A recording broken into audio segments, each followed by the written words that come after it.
Hello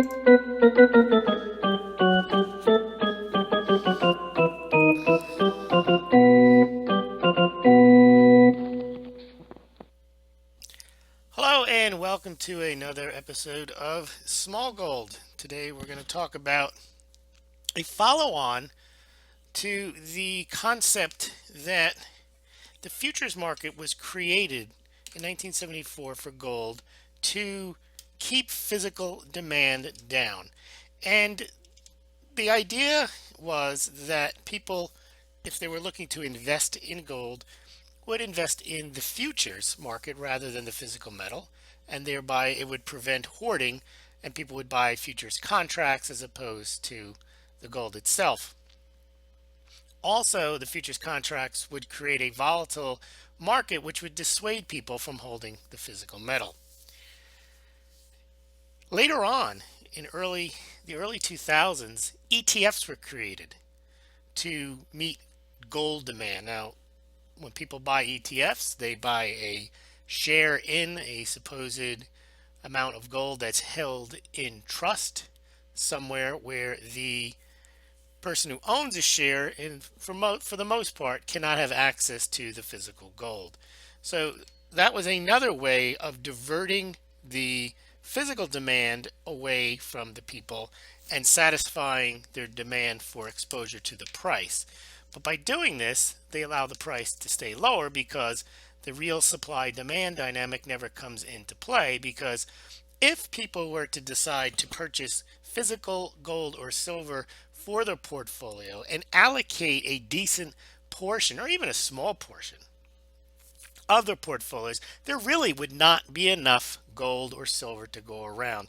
Now, that's not hyperbole, the type that you hear from some of the gold and silver metal dealers and pumpers.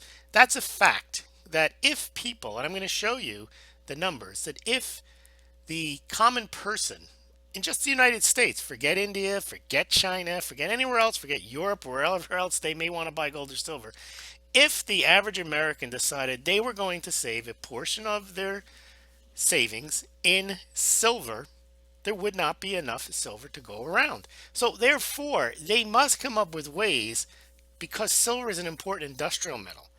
You can't have investors scooping it all up, and therefore there's not enough left for industry. So let's take a look at those numbers. I hypothesize that if there was just 1% of the US labor force, if they saved in silver, what would those numbers look like? And I concluded that they would overwhelm supply if that small percentage of US people in the labor force were to purchase silver.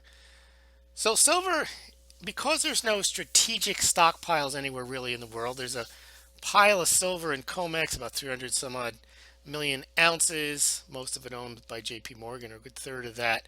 And then there's the silver that's tied up in the ETFs. There's about 600, 700, maybe 800 million ounces if you can count up all the ETFs.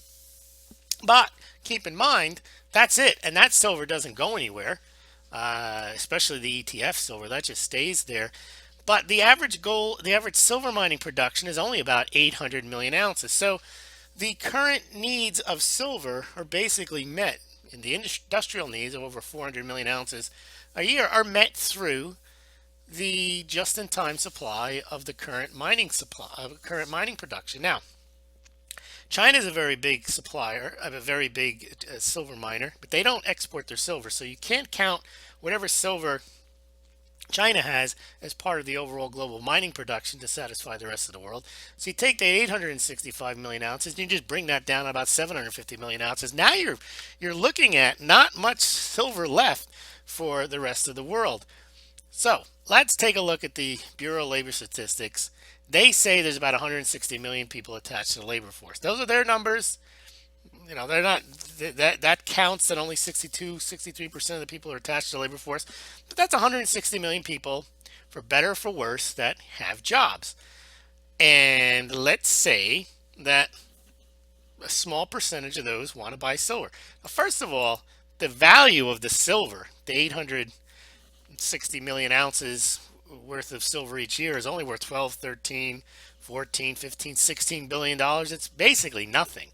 There's about a couple of hundred people in the world with net worths over that. They can write a check for an entire year's global silver mining supply. But let's just say that the 1%, 2%, 3%, small percentage of the workforce decide to buy silver. Now, 1% of 160 million people would be just 1.6 million. This is just in the United States.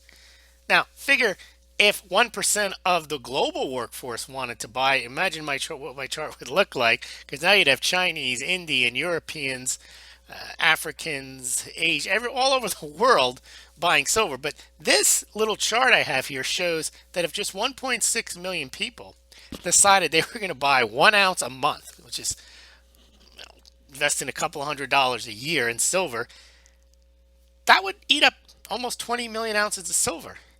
If just 1% of the population was going to save 3 ounces. And remember, this is part of their savings plan. This is, maybe they put this in their 401k and would have it directly taken out of their paycheck if such a program existed. They would already be at 57 million ounces. Now, if that 1% were to start buying not even significant amounts, just 6 ounces a month, and maybe buying $1,200 worth of physical silver a year, they'd be at 115 million ounces. Now take that 1% and move it up to 4%. Again, not too many people, 6.4 million people. And let's say those 6.4 million people buy 72 ounces. You're talking about three rolls of Silver Eagles, 3 rolls of Canadian Maple Leafs, and a few extra coins. Well, then they would eat up half the global silver mining production. A very small percentage, just American workers investing relatively small amounts, $1,200 a year. They'd have 460 million ounces of silver. Now, take India. They eat up 330 million ounces a year of silver. Chinese demand, the rest of the world demand. You'd clearly see a massive shortage. I'm talking about a real shortage, not one of these fake shortages where the U.S. Mint doesn't have enough silver planchets because they didn't plan properly and they have to order them from the Sunshine Mint. No, this would be a real shortage if 4% just of the U.S. population were to invest in silver. So clearly, they don't want people investing in silver. Here's a chart here that just shows what I was talking about, the 1%, 2%, 3%, or 4% of the U.S. labor force investing in 12 ounces a year, 24 ounces a year, 36 ounces, 48, 60, 72 ounces. Now imagine if it was 5 or 10% of the population. Forget it. You wouldn't get anywhere near. There wouldn't be enough silver to go around at all. And the price would indeed skyrocket. So why doesn't the price skyrocket? People don't buy physical metal. They want exposure to silver. What do they do? They buy ETFs, they buy futures contracts, and that's it. Now, what has happened, and it was getting a little touchy up till this year, to 2016, was that in 2006, silver coin and bar demand was only 5.2%. So basically, no one was buying silver at all. And the rest of it was used for industry and then silver and jewelry.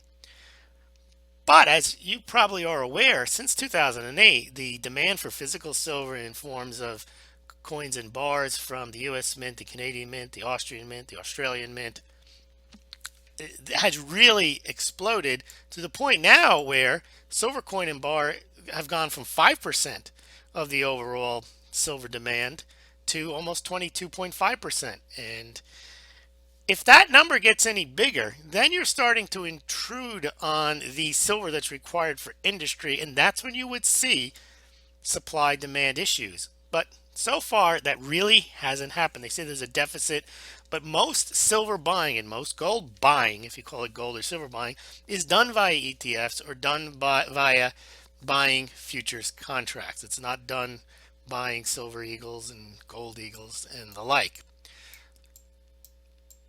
Well, that's just some food for thought, that the concept that the futures market will take, and the ETFs, which was not in the 1974 cable because they hadn't been invented yet, but those two investment vehicles have managed to siphon off whatever silver and gold demand, a good portion of the silver and gold demand, and move it from a physical delivery demand to a concept or paper or digital demand. And that really has changed the dynamic. Not to mention the incessant press that's out there that you shouldn't even bother investing in gold or silver, even in those forms. But if you have to invest in gold and silver, make sure it's an ETF. You hear this propaganda all the time. Make sure it's a contract, not take delivery of the metal. And that's why you don't have physical shortages of silver and gold, because they really have pushed the investing public into these products where they can control the supply. Thanks for listening.